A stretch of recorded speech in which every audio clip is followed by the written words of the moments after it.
situation sécuritaire globale dans le pays est préoccupante.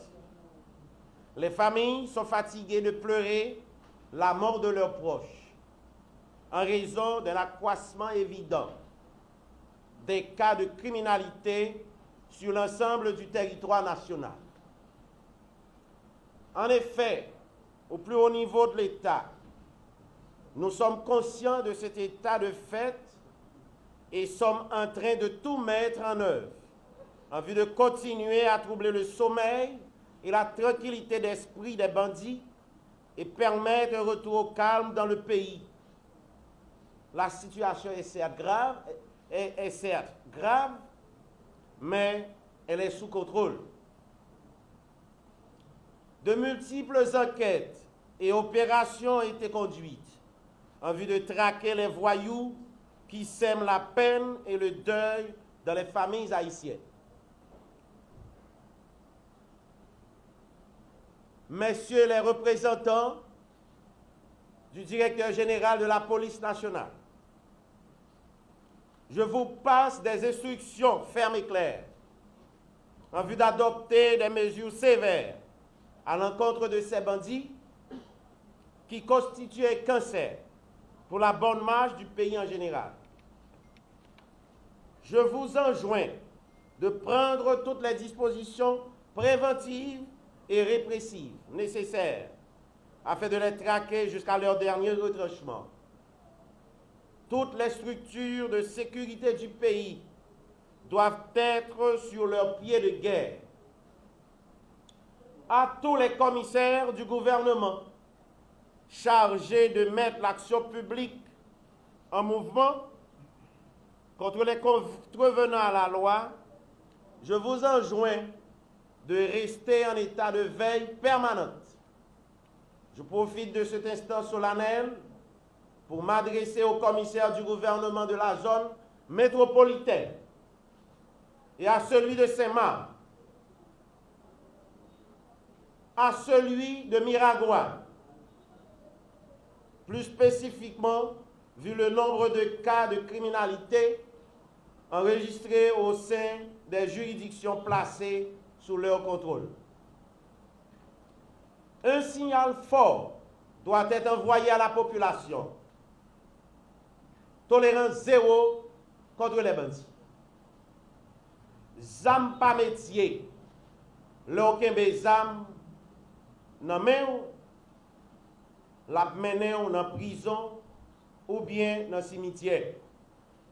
L'État pas si tirer aucun bandit.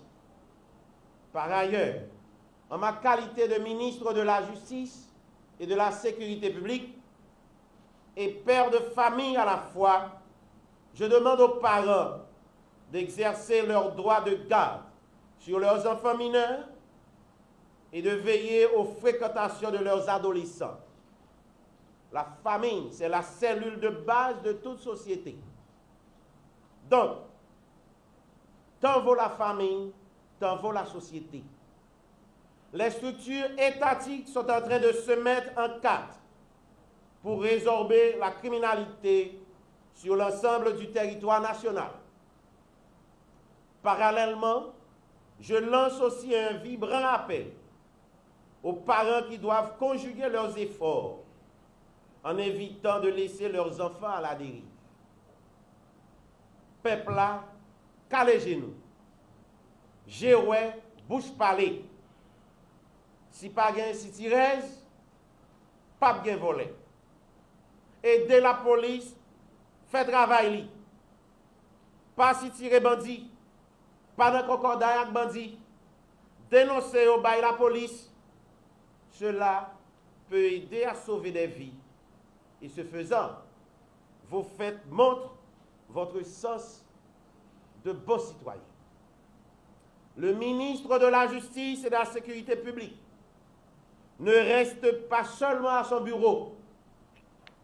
Le 24 octobre 2020, le ministre de l'Intérieur, le commissaire du gouvernement près le tribunal de première instance de Port-au-Prince et moi, nous étions dans les rues à 1h du matin le nommé Dolce Sébastien Josué était arrêté en face de l'hôtel Oasis.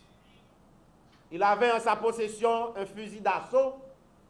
Vers 1 h du matin, son dossier est envoyé au cabinet d'instruction. Le même jour, Anderson Benjamin et Widmac Jean-Baptiste, ils ont été arrêtés en face du collège canado-haïtien avec une arme de calibre 38. Son dossier a été déféré au correctionnel pour détention illégale d'armes à feu. Le BLTS a opéré plusieurs saisies de cargaison d'armes à feu, particulièrement à Saint-Marc et au Cap-Haïtien récemment.